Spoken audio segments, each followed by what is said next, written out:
Hi everyone, Kirk here. Yeah, I got an idea from somebody that watches my videos, and he wanted to know how this table has been working out.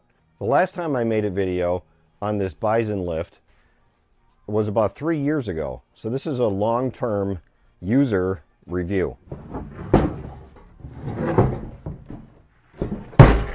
So the tabletop serves very well. This 10 gauge steel has held up very well to the abuse that I've put it through over the last 3 years. It does have some now permanent scratches in the paint, and I call it paint because that's what it is. This is not coated in any kind of, a surface that will not scratch easy.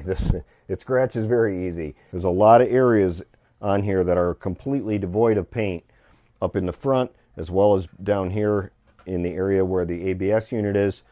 Every time a little drip gets on there, it starts softening up the paint just instantly. So I wish it was powder coated, but for the price that I paid for it, I guess I really can't complain too much. The back here has worked very well. It supports a lot of weight. If I need to put a jack or something underneath there, I have no issues with the way that's held on.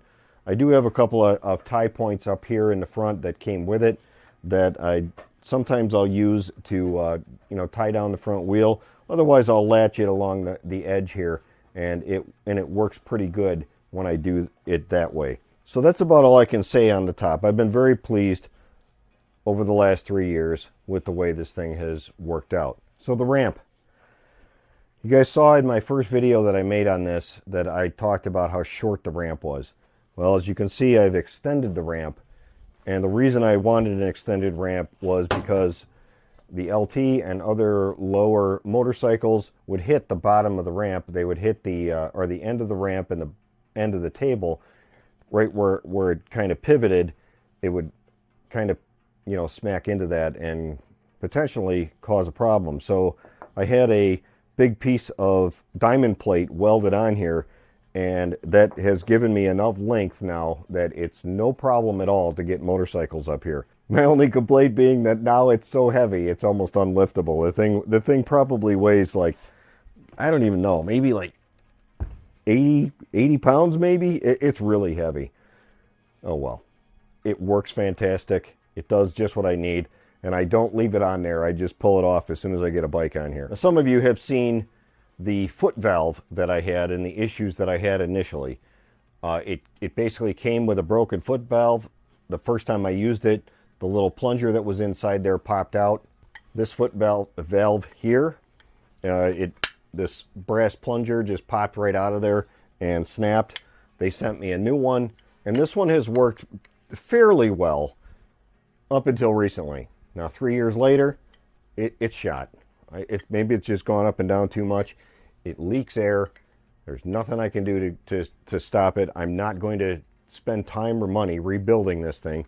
So, also one of the other complaints that I had about this foot valve is that it just stops in one position. So it's either in the down position, or you can put it in the up position and walk away from it, and the table will come up.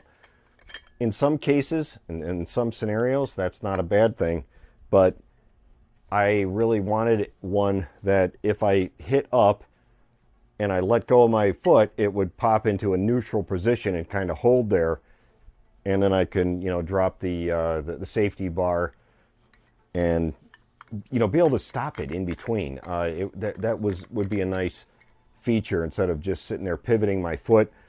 If I left it in a neutral position, you could hear air leaking all the time. Not that great. So what I did was I purchased a new air valve. Now I got this from the Derek Weaver company. You can look him up online. They sell a lot of lift equipment and shop equipment. I only paid $59 shipped to my door for this lift valve. And this valve does exactly what I want. It lets go. Perfect. That's just what I wanted it to do. If you guys do buy one of these, I would really strongly recommend that you just check the screws. The screws in the back here are very loose. So just make sure you snug everything down, tighten it up, oil it up before you put it into service. and it works fantastic. I'm very, very happy with this. It's really just what I wanted. It also activates a lot faster. There's a lot more air flowing through this thing than there was through this old one. So a really worthwhile upgrade for you guys that are looking for a different kind of foot valve. If you have one of these on your tables, get one of these. I think you'll really like it, whether you get it from Derek or somewhere else. One of the other issues I've had with this table in 3 years is this hose is starting to get very dried out, the one that comes on its stock. So now I'm going to just go down and show you some of the areas.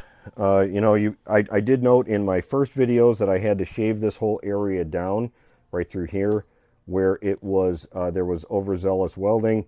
There was welding up on top that created lumps so that it didn't go up and down very easy. This area is showing really no additional wear other than just some paint wear. The bearings are still in great shape. There's no issues there. I haven't had any problems. One lick of problems with this thing.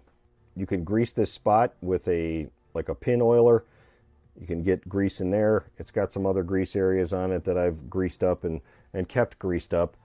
And it is still just working very, very well. So as you can see, it's really a very good lift. It's been very good. I think it's going to continue to serve me well in what I do here. Still, I think you can still find them at that North American Auto where I purchased it originally. Or there's probably ones that are a lot like this that you're considering as well, maybe from Derek Weaver Company or from some other location. Be sure to subscribe to our videos. There's a lot of videos in the spring coming out. If you'd like to support me directly, please check out patreon.com/KirkJohnson. If you've got a product that you'd like to see reviewed, just click my email. It's down below in the description, and we can talk about what you got and if it fits on the channel. So anyway, thanks for watching. See you on the next one.